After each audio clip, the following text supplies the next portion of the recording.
ભરૂચથી અમરનાથ યાત્રાનો પ્રથમ સંઘ રવાના, 50 શ્રદ્ધાળુઓએ બમ બમ ભોલેના નાદ સાથે પ્રારંભ કર્યો।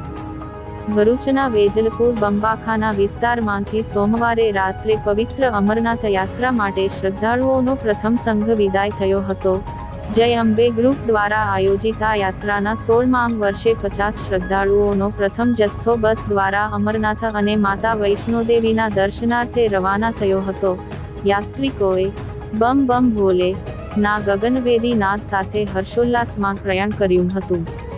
ભરૂચ જિલ્લામાંથી અત્યાર સુધીમાં 500મી વધુ શ્રદ્ધાળુઓએ આ યાત્રા માટે રજીસ્ટ્રેશન કરાવ્યું છે, જે દર્શાવે છે કે સ્થાનિક શ્રદ્ધાળુઓમાં અમરનાથ યાત્રા માટે ભારે ઉત્સાહ જોવા મળી રહ્યો છે। જય અંબે ગ્રુપ દ્વારા પ્રતિવર્ષની જેમ આ વર્ષે પણ યાત્રાળુઓ માટે ભોજન, રહેવાની વ્યવસ્થા અને સુરક્ષિત મુસાફરીનું સુચારુ સંકલન કરવામાં આવ્યું છે। આગામી દિવસોમાં પણ જિલ્લાના અન્ય શ્રદ્ધાળુઓ વિવિધ તબક્કે યાત્રા માટે રવાના થશે। આજરોજ વેજલપુર બંબાખાનાથી અમરનાથ યાત્રા માટે બસ જાય છે।